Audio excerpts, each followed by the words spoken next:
¿Qué tal amigos? Soy Nilson Bustamante Vázquez y el día de hoy nos encontramos en un evento singular. Continuando con las entrevistas, el día de hoy les tenemos un invitado de lujo, es además escritor muy reconocido de la región Lambayeque, tiene muchos libros y el gran gusto de tenerlo con nosotros. Así es que acompáñanos.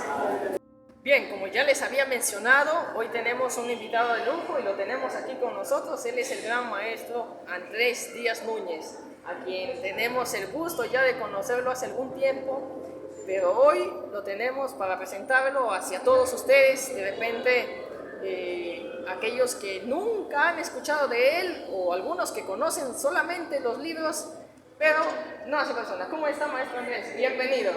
¿Qué tal? Buenas tardes y gracias por tu invitación para esta ligera entrevista. Estoy a tu disposición. Gracias por haber aceptado nuestra invitación. Y mire, la verdad que hoy es una tarde de lujo porque además nos encontramos ante la presentación de un libro de un autor muy amigo también, ¿no? Sí, así que justamente estamos esperando ya. Que nos cuente usted de sus orígenes, por ejemplo. Brevemente nada más. Bien, como siempre he dicho en mis libros, pues yo he nacido en Chames, en caserío Chames, que pertenece a Conchán. A los 15 días de haber nacido me han llevado a vivir a otro caserío, Chalamarca, y ahora ya es distrito. Ahí en Chalamarca, que ahora es distrito, ahí he pasado toda mi niñez, mi infancia, hasta que cuando terminé la secundaria en el Colegio San Juan de Chota, viajé a Trujillo a estudiar en la universidad. Allí estudié lengua y literatura. Justamente era la época, el momento de la gran influencia de la Revolución Cubana. Yo siempre les he dicho a mis alumnos en la Universidad Nacional de Trujillo que tuve la suerte de no cruzarme con alguna persona que se encargaba de recoger jóvenes para que se incorporaran a las guerrillas en la sierra, porque era la época de Luis de la Puente, Posada, la época de Che Guevara y la época de pobre Javier Heró también, ¿no? Entonces tuve la suerte que no me encontré con alguna persona, sino seguramente me enrolaba porque el aire, la influencia era tremenda entre todos los universitarios. Decían ya la revolución ya está en el campo, hay que ir a contribuir para la independencia del Perú y después llegaremos acá a Trujillo, a hacer la revolución, pero después cuando pasan los años uno madura, se da cuenta que era cuestión nomás de entusiasmo y nada más. La época de la juventud, pues esa etapa conflictiva, ¿no? Tenemos, maestro, como primer libro Bueno, el primer libro que publiqué fue el doctor Pruden. Es un libro de... No, miento, disculpe. El primer libro fue de poemas Piedra Dura y Corazón Sensible. Sí. Después de Piedra Dura y Corazón Sensible publiqué el libro de cuentos El doctor Pruden. Y después de allí ya publico la novela, unos dicen la novela bendita, la novela maldita, en fin. Publico la novela Los hombres que parecen sombras. Después ya viene Rastros sangrantes, luego el libro de cuentos Paredes de viento y finalmente Nubladas mañanas de otoño. Y en el mes de julio o agosto de este año debe salir un libro de cuentos que se llama Gallinazo Ladrón. Bien, por interno ya lo había estado mencionando también esto, creo que antes de pandemia o durante la pandemia, ¿no? Fue que tuvimos una conversación ya sobre este libro de poemas que lamentablemente pues esta etapa tan difícil también que nos tocó de vivir retrasó algunos planes, ¿no? Sí, bueno, durante la pandemia para mí ha habido aspectos positivos y negativos. El aspecto negativo es que no he podido salir, engordé la barriga, perdí la comunicación con muchos amigos, pero la ventaja es que aprendí a usar el celular, la computadora, aprendí a dar conferencias así vía Zoom, vía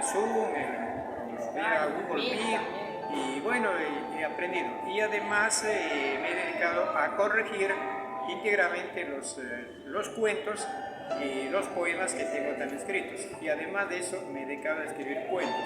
Me parece que los cuentos que estoy escribiendo últimamente me salen mejor, más trabajados, un poco más profundos.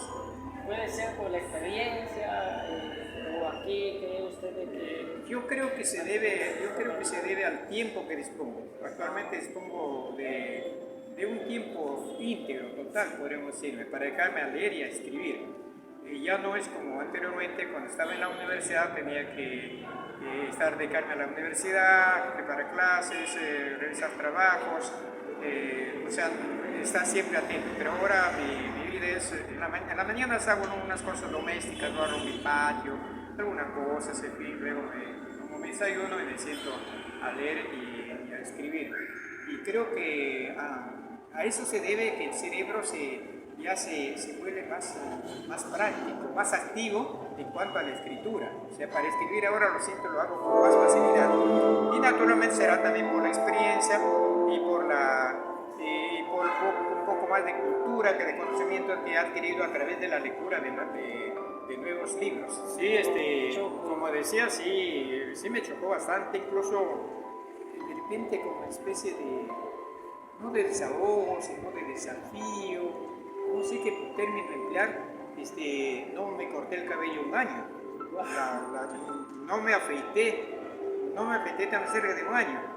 Bueno, yo entre mí decía, ya estoy ahorrando dinero, pues ya no voy al peluquero, ya no me afeito, ya no gasto en las navajas. Pero que sucede que el día que ya me iban a hacer una entrevista, entonces decidí afeitarme. Pero ¿qué sucede? Compré la navaja y que pues que la navaja apenas alcanzó para una patilla en la parte de acá la barra, además ya no se terminó. Entonces, bueno, pues para afeitarme tuve que emplear tres navajas, ¿no? Cosas domésticas pero curiosas, ¿no? Así es que también lo que noté es que después de 2 años más o menos del encierro que he estado, me hicieron una invitación a un colegio privado para ir físicamente allí, para que me conocieran los estudiantes que habían leído mi novela Ratos Sangrantes. Entonces me tomaron varias fotos, y algunas fotos me han pasado, pero lo que yo he notado ahí es mi rostro muy tenso, muy duro, y así como una especie de estatua más o menos. Y después yo he estado leyendo un libro de psicología, dice que eso se debe a que cuando ciertos músculos o ciertas partes del organismo no hacen esos ejercicios, entonces se queda así tenso. No se han estado utilizando. No sé, exactamente. Y ahora sí ya más o menos de repente ya se puede notar una sonrisa, o se puede notar la alegría, pero anteriormente era todo tenso. Su obra más, digamos, que más acogida ha tenido, más exitosa. Bueno, la novela más leída más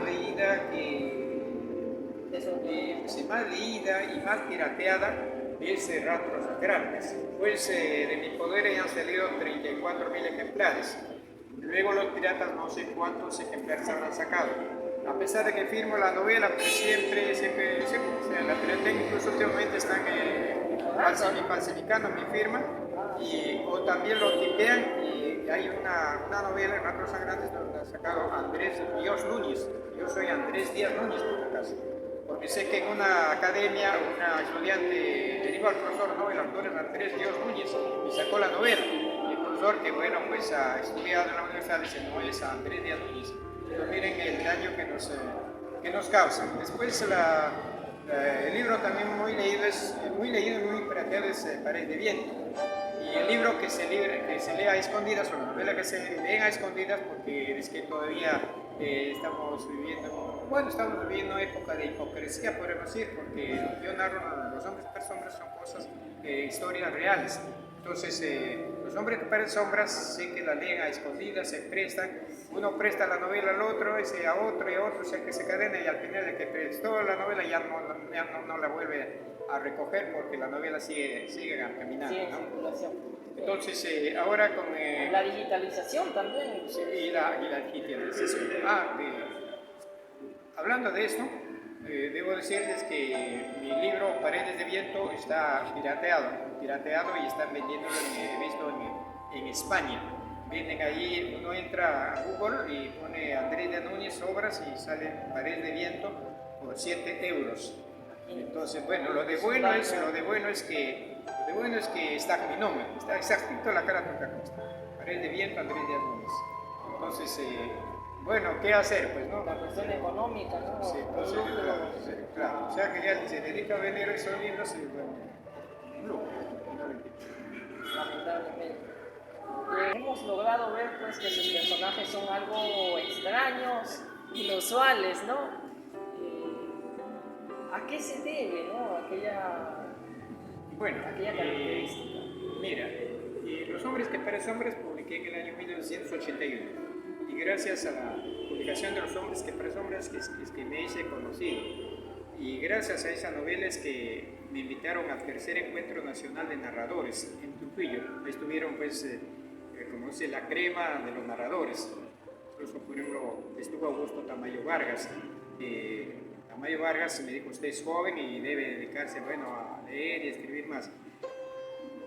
Siempre me ha preguntado de por qué esos nombres raros. Lo que yo siempre he dicho así en entrevistas es que antes de escribir Los hombres para sombras, yo me había propuesto escribir una novela, pero cuya temática no fuera tratada, que no haya sido tratada por otros escritores. Entonces yo quería presentar al público algo novedoso, pero ¿qué temática? ¿De dónde? ¿Cómo está? Entonces, así he vivido como cerca de un año buscando. El conflicto con la... Sí, en busca de un tema. Y de repente, como he dicho, un día fui a un dentista y ahí en su antesala, yo estaba en la antesala, vi unas revistas y él estaba teniendo un paciente y encuentro una revista y de repente al abrir la revista encuentro la imagen de dos niñas de la cintura para arriba independientes y de la cintura para abajo, según los datos ahí, tienen solamente dos piernas, la de la derecha, la pierna derecha y la de la izquierda, la pierna izquierda. Tienen una sola. Entonces eso sí me impactó y luego entonces yo arranqué la hoja de la revista, la doblé, puse mi saco y salí corriendo hasta ahorita y no he vuelto más. Entonces ese hecho me dio la pauta para que yo encaminara mis investigaciones sobre este aspecto, porque en ese tiempo como no había internet, no se conocía nada. Ahora en cambio por internet se conocen cosas extraordinarias. Entonces es así que dije, de acá, ¿qué otro dato? De repente encontré en una revista un alemán, un militar alemán que tenía sacó un aviso diciendo que de 45 centímetros la mujer que se sintiera capaz de que se enfrentara y se enfrentó a una africana y se casaron y tuvieron 2 hijos. Entonces ya tuve este alemán de 45 centímetros. Y así por el estilo, entonces de ahí a partir me dediqué a buscar revistas, libros, periódicos en la biblioteca de la Facultad de Medicina, la Perros Gallo, entré a la biblioteca y pedí libros de embriología. Y entonces ahí en embriología hay una serie de malformaciones celulares en los embriones y salen una serie de cosas y así, y poco a poco, hasta que de repente acá en Chiclayo, entre las Américas, Avenida Las Américas y la Avenida Santa Victoria, ahí exhibieron, por el año creo 81, por el año 80 exhibieron, por ejemplo, exhibieron una gallina que tenía tres patas. La tercera pata estaba a la altura de la cloaca y tenía 2 años. Entonces, y cuando yo le pregunté por cuál cloaca poner hueco, decía a veces por este o a veces por el otro. Y así por el estilo, entonces fui encontrando datos y más datos. Y en conclusión, en la novela Los hombres que parecen sombras, más o menos el 80% son hechos reales, concretos. Y no es como algunos dicen que yo he abusado de la imaginación, que he abusado de la imaginación, de la acción, he abusado de la fantasía y que ahí esté el demonio. Y no, señores, ahí está la realidad. Espero que vuelva a repetir en estos últimos días que te veo por internet para sacar así historias parecidas a los personajes de Claro, están tomando, digamos, ¿cómo se le llama? Tipo adaptaciones, ¿no? Que ya se ha visto con otras obras también, ¿no? Maestro, su obra, Rastros Sangrantes, El pueblo con cochina. Mira, ¿Existe? Yo quería y quiero siempre que mis obras no solo sean leídas acá en Lambayeque Quintero, sino que de repente en el extranjero. Y para ello uno tiene que apelar al lenguaje universal, que yo le llamo. El lenguaje universal quiere decir el lenguaje estándar, el lenguaje que se use tanto acá como en otros países. Y por lo tanto, el lenguaje regional, el lenguaje coloquial, no debo usar. Y por eso que mis novelas no, claro, serán una novela regional, pero en realidad la novela Ratos Sagrados puede salir en cualquier lugar y se entiende. Se entiende porque está en un lenguaje estándar. Y luego en cuanto a los lugares, si yo ponía Chiclayas y tal, entonces eso me obligaba a usar la calle tal, la calle de Celaya o Colleras tal. Entonces quería buscar lograr la universalización de la historia, entonces por eso es que yo me veo obligado a crear ese pueblo concochino, y que literariamente a eso se llama geografía literaria. Entonces el escritor debe crear su geografía literaria. Geografía literaria. ¿Qué quiere decir geografía literaria? Geografía literaria quiere decir que tiene que crear su pueblo imaginario, sus ceros imaginarios, sus ríos imaginarios, y de esa manera la obra entonces el escenario va a ser todo imaginario. Y con Cochinan he tomado, es un acrónimo, y acrónimo quiere decir palabra formada con las sílabas correspondientes a otros nombres. Entonces con Cochinan he tomado así: con de Contesuyo, co de Collasuyo, chin de Chinchoysuyo, ian de Antesuyo, medio con Cochinan. Entonces ya yo he creado ese nombre ficticio. Mire, qué curiosidad también, porque recopila pues no parte de nuestra historia, ¿no? Sí, porque ahí en Los Hombres que Parecen lo que quiero decir también hechos que dados no solamente acá, sino en otras zonas del país, de América Latina. Claro, porque esa imagen que usted muestra, ese escenario, es tan universal como la obra en sí, ¿no? Como el lenguaje que utiliza, ¿no? Porque yo creo que los sucesos que aparecen en ese libro no son únicos, ¿no? Las migraciones, las personas que tratan de sobresalir visitando otros sitios y que por lo pronto no cuentan con los recursos, ¿no? Hay hechos extraños también en su obra Rastros Sangrantes, y por otro lado un personaje muy real, el cual usted nos cuenta respecto a la portada, ¿no? Me gustaría que nos comparta también esa anécdota. ¿De qué? El personaje que aparece en la portada de Rastros Sangrantes. Tiene toda una historia. Pues yo terminé de escribir la novela Ratos Sangrantes, y claro que trata sobre migraciones también ahí, ¿no? Migraciones y también sobre el problema de las casas que no tienen su propiedad, los que viven ya en la ciudad, y por eso se ven obligados a las invasiones, ¿no? ¿Puede ser también por la sobrepoblación?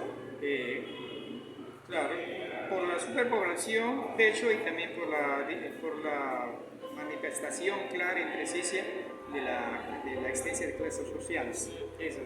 Entonces, cuando escribo Ratos Sangrantes, lo escribí pues en esos días de las invasiones que se produjeron, no solo en Chiclayo, fue a nivel nacional, un fenómeno social a nivel nacional. Me preguntabas acerca del que estaba en la portada. Terminé la novela y bueno, gané el concurso en Piura, gané el concurso nacional, pero en ese tiempo cuando yo gané era un cuento de 40 páginas en el concurso.